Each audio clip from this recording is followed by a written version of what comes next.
Good evening, campers, dreamers, and babysitters, and welcome to our review of Smile. I'm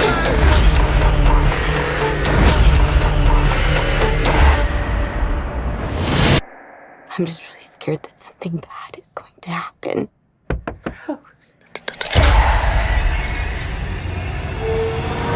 Okay, so we got to check this thing out at the advanced screening. I don't know if this was everywhere. I assume most major cities were doing this, but yeah, this doesn't technically come out till Friday. But one night event, you got to see it early, and it was $5. So whatever. Yeah, we went and checked it out. Couldn't Luke, pass it up.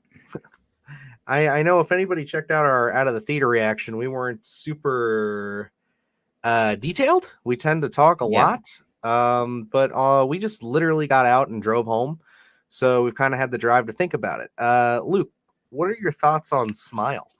I touched on it a little bit on the short. It's not a bad film. It's not like a great film by any means, especially with what we've seen lately. And maybe we are a little spoiled in that sense. I don't know if that's kind of uh, you know, messing with the take here, but I don't believe it is. I really feel like this is just really your run of the mill kind of horror film. You have this feels like, in terms of what we've seen lately, this really feels like something that is a big general audience kind of, okay, we'll go and see this. And it's not mind-blowing in any sense. It isn't something where it's niche or anything. It's as general audience I feel as you can get.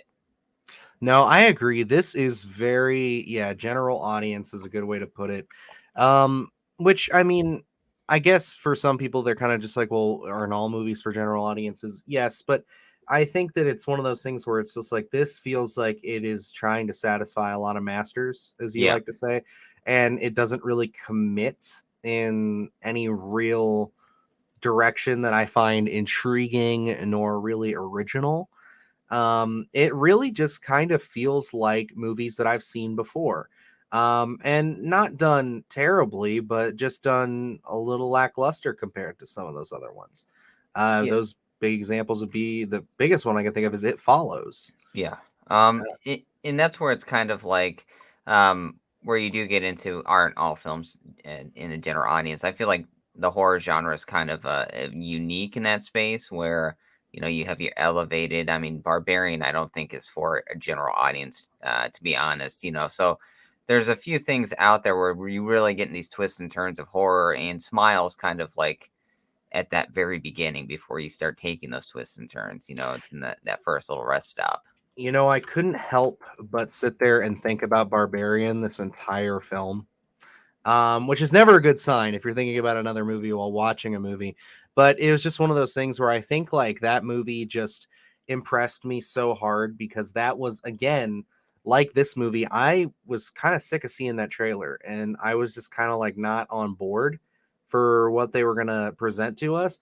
But when that movie kicks on, it's interesting, it keeps you going.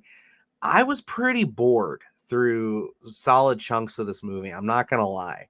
I was pretty much just waiting for the next thing to happen. There's really only one scene that actually filled me with some genuine tension and just like holy crap. And then towards the end, there's a visual that I thought was cool, but far too little, too late. Yeah. And especially for it being the ending of the film, it's kind of like okay, well, whatever. um and it's just like I think that really it's not like this is again the worst movie. We're not talking about like a Jeepers Creepers 4 where it's abysmal, they're not trying. There is some general like there's genuine money and effort behind this film. You can tell that the actors are really trying here. And I think that the concept, although like I said has been done before in a sense, is executed fairly well, but I just think that there just isn't enough of a spark to really keep an interest going.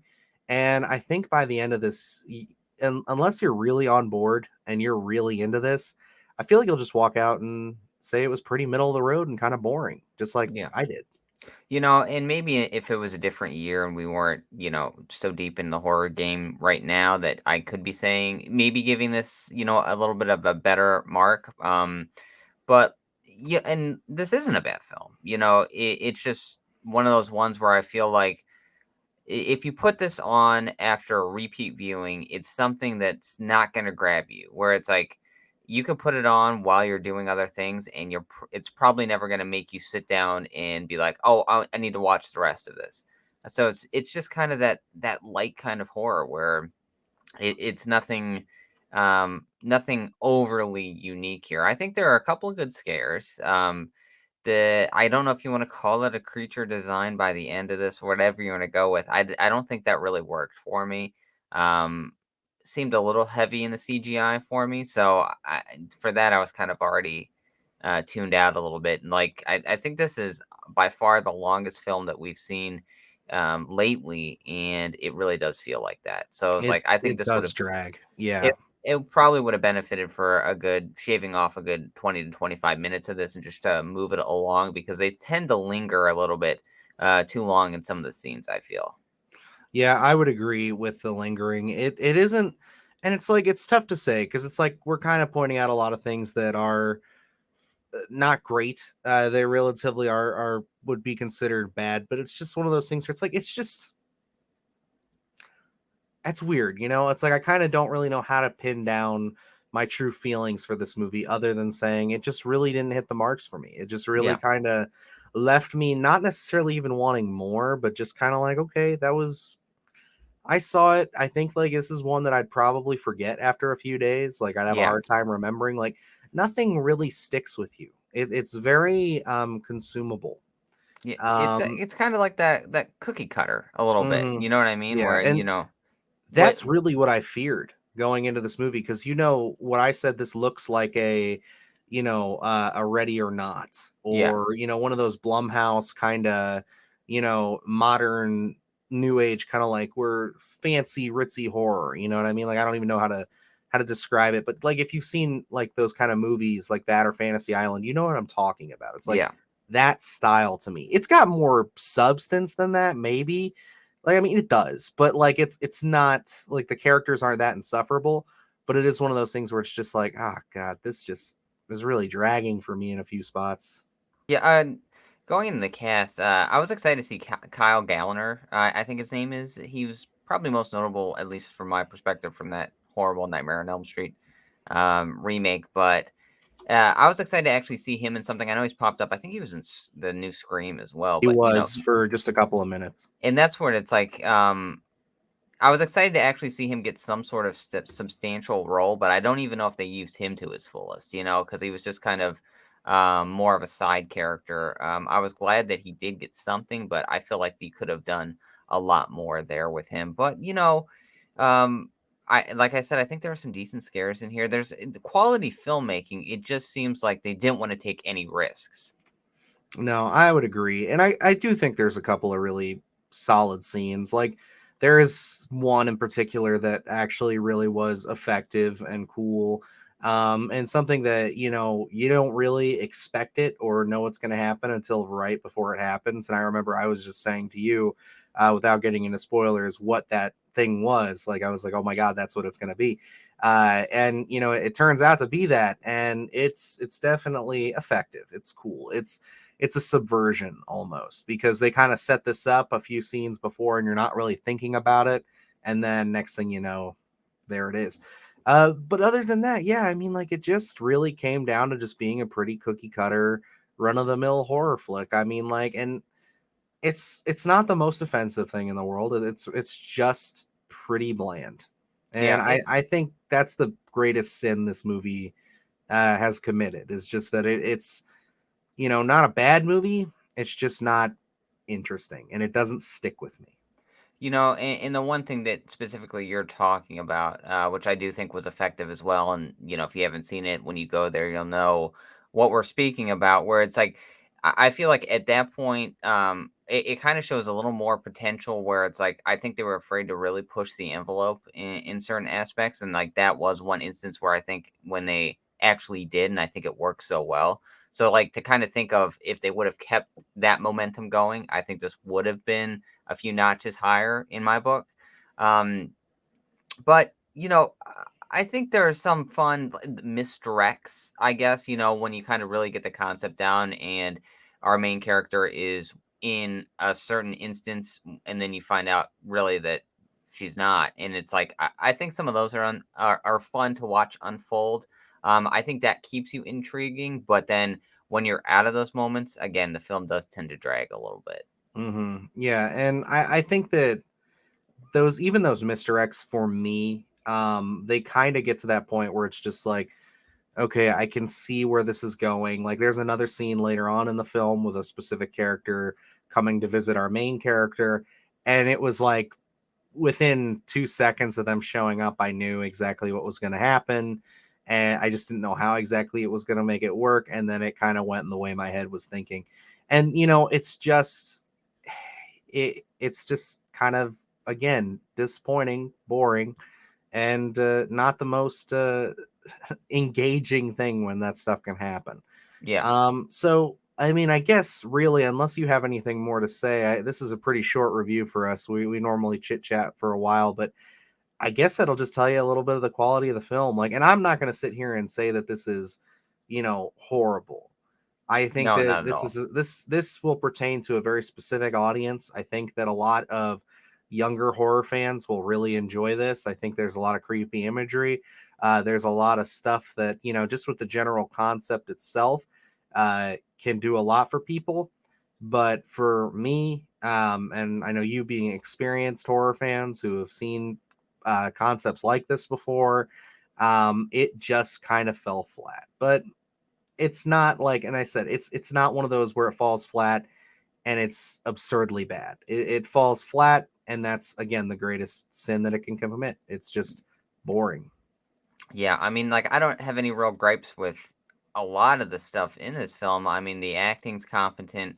Um, the ideas are fine. There are a couple good jump scares in this. It's quality to a certain extent, but it's just not unique. It it'll find a home with a particular audience, I think. But like someone looking to be wowed in terms of horror, you're not really gonna find it here.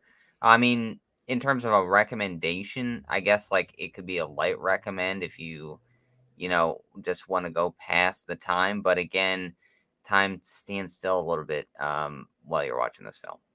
Yeah, for me, this would definitely be I would wait for like a streaming service or something to Yeah, pick this up.